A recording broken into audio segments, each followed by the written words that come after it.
सांसद जी, चांदपुर इलाके में व्रत तो रखा था सभी ने, उसमें मतलब जहरीला कहते हैं या मिक्स आटा खाने से कुट्टू का कई लोग बीमार पड़े। आपका क्या कहना है? देखिए, ये बड़ा दुखद मामला है। मुझे सूचना मिली तो मैं खुद आया अस्पताल में देखने के लिए। बहुत सारे लोग परेशान हैं और उनकी संख्या 200 से ज़्यादा होगी पूरे अस्पताल में। वही है, हम भी जानते हैं कि अस्पताल में उस तरह की जो है बेड की व्यवस्था नहीं है। बहुत बड़े पैमाने पे एक बेड पे 2-2, 3-3 लोग करके कोशिश कर रहे हैं डॉक्टर कि उनको अच्छा ट्रीटमेंट मिल जाए। लेकिन मैं सिर्फ इस बारे में नहीं सोचा। अभी मेरा ध्यान इस तरफ है कि उनको बेटर ट्रीटमेंट मिले और वो स्वस्थ हो जाए। लेकिन मेरा ध्यान इस तरफ भी है कि इतनी बड़ी घटना जो घटी है, ये किसकी लापरवाही की वजह से घटी है। इतने बड़े पैमाने पे नवरात्रों का त्यौहार है, बहुत बड़े पैमाने पे लोग कुट्टू के आटे का इस्तेमाल कर सकते हैं। एक बहुत बड़ी घटना हो सकती थी। हमने कई सारी घटनाएं देखी हैं, कई लोगों की जान गई है। तो ये लापरवाही किसकी वजह से हो रही है? वो जगह जहाँ से आटा लिया गया उसका जो है उसका भी सैंपल लिया जाए कि ऐसी क्या है। जैसा मैंने डॉक्टर से बात किया, उनको लगता है, आइडिया है, कन्फर्मेशन नहीं कि हो सकता है वो जो दवाई रखते हैं उसको बचाने के लिए, सेफ रखने के लिए, वो शायद वो उसके साथ पिस गई है।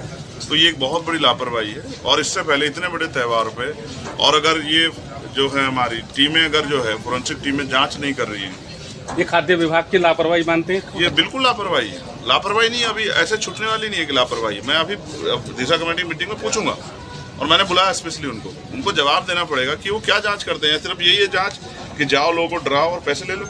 अच्छा सांसद जी, इससे पहले भी कई बार मतलब ये नवरात्र के टाइम पे होता है, इसके बावजूद भी जिला प्रशासन द्वारा इसको लेकर कोई ध्यान नहीं दिया जाता। ये घोर लापरवाही है। पहले मैं नहीं था, लेकिन अब मैं हूँ। अगर किसी को भी परेशानी होगी तो अंतिम व्यक्ति की जिम्मेदारी हमारे साथ है।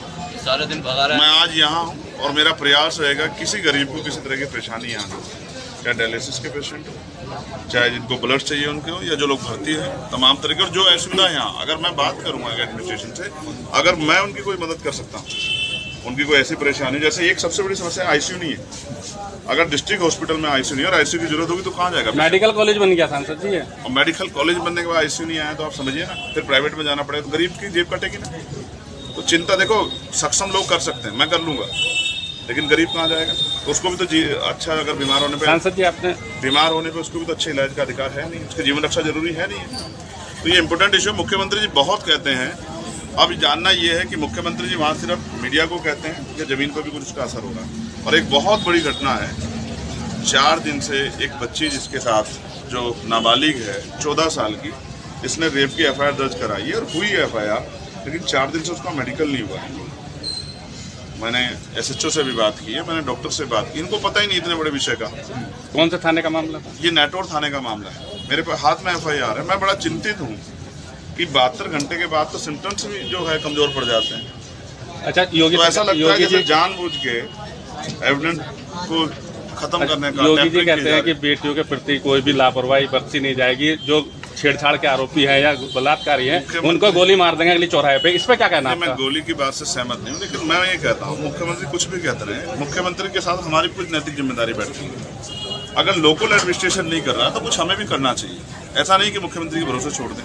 बहुत बड़ा स्टेट है, मैं मुख्यमंत्री जी का इस विषय में दोष नहीं दे रहा हूँ, लेकिन हाँ उनको ये होना चाहिए, अगर उनके मामला संज्ञान में मामला सोशल मीडिया का समय है तो उनकी टीमों की नजर होनी चाहिए कि कहाँ इतनी बड़ी घटना नाबालिग के साथ पोस्को में आप बड़े दावे कर रहे थे और फिर अगर मेडिकल नहीं हो रहा है तो फिर कहाँ से न्याय मिल जाएगा? तो इसमें मेडिकल जो लड़की का जो मामला, नाबालिग लड़की का, इसमें आप स्वास्थ्य विभाग की जिम्मेदारी मानते हैं लापरवाही या पुलिस विभाग की? मैं तत्काल किसी को ब्लेम नहीं कर रहा। मैंने दोनों लोग पक्ष को सुन लिया।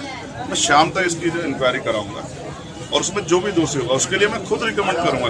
मैं सिर्फ मेंबर ऑफ पार्लियामेंट नहीं हूँ, मैं मेंबर ऑफ पार्लियामेंट के साथ साथ SC/ST वेलफेयर कमेटी का मेंबर भी, और उसके साथ साथ में होम अफेयर्स का भी कमेटी और स्टैंडिंग कमेटी पार्लियामेंट की।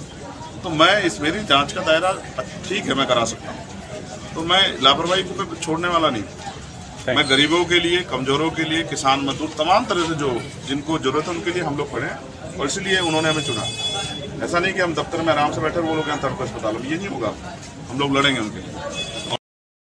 Like, share and subscribe. Thanks for watching. Like and comment.